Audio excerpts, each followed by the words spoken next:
Almazan ng Rain or Shine. Ang biggest lead of the game na naitatag kanina ng Purefoods star Hotshot. 6-point ball game tayo, 38-32 sa pagbubukas ng third quarter of action. Magumarjon, Dadin Quinito Anson with Erica Padilla ang inyong trio.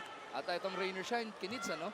After a somewhat slow start, has gone on the run, has used their ball movement and their three-point shooting to take this 6-point lead at the half. Well, three-point shooting, very accurate, no, for Rain or Shine. Nakaka-anim na sila dito at ang Purefoods dadalawa lamang.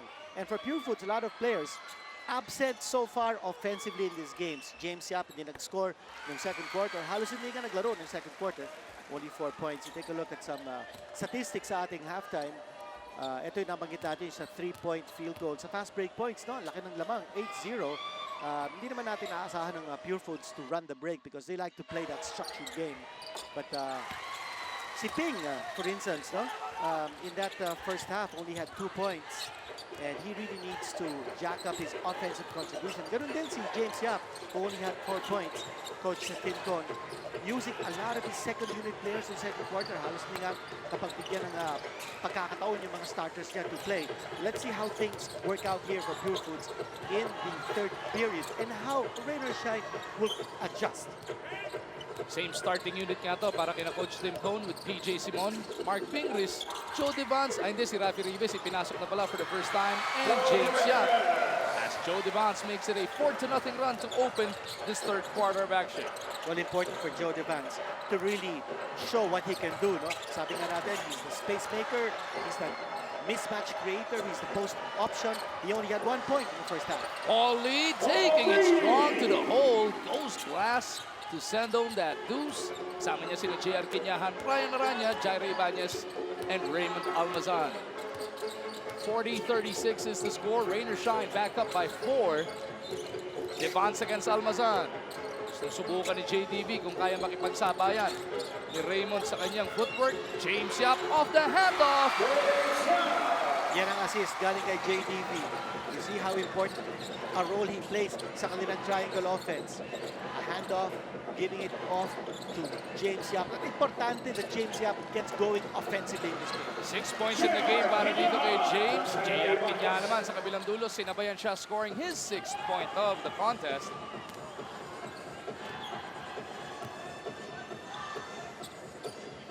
You also notice that Twin Towers ang nilalaro dito ni Coach Yeng Giao. He's got JR Quinyahan and Almazan playing together, making sure that they continue to have some control of the boards. Ping scoops it up and in.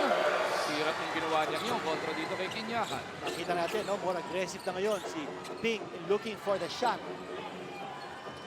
Ping now with a total of 6. Offense picking up early on in this third quarter after that highly defensive battle in the first 24 minutes of action.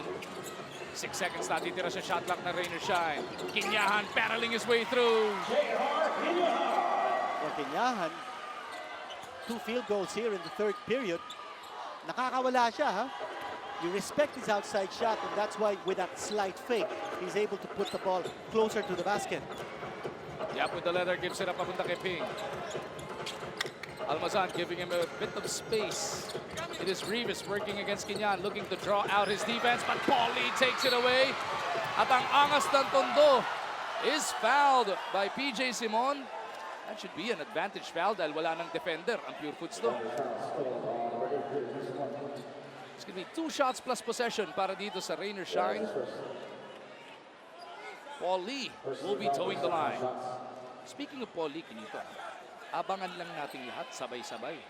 Ngayong darating na Disyembre, may bombang ipapasabog sa ating lahat si Paul Lee. Ano yung bomba na yun? Ayaw pa ikwento ng buo. Isang clue na lang. Malalaman natin kung anong importansya ng angas. Wow. Ngayong darating na December yan, abangan natin mula dito kay Paul Lee and his group. Ito yung kaninang ginawa ni Mark Pingris. Photon Tornado Drive natin yan. Atid sa atin ng Photon. Empower your business. Big difference sa first half was yung 8 turnovers ng Purefoods. No? Lilima lang ang turnovers ng Rain or Shine. And you know, if you're Purefoods, you really need to create more turnover situations para sa Rain or Shine. Jaire almost lost his footing. He did. traveled on that sequence as we send it over to Miss Erica Padilla. According to Coach Jason for Purefoods, kailangan lang daw talaga nilang mas maging mentally present so as not to miss the fundamentals on both ends. They have a complete personnel kaya hindi daw kailangan magpanic and just focus on executing. Para naman kay Coach Yang, they just have to maintain the pace. They are getting their edge on their transition game. They were able to get 13 turnover points and 8-0 run from the fast break, so they have to back on their open court to continue the tempo.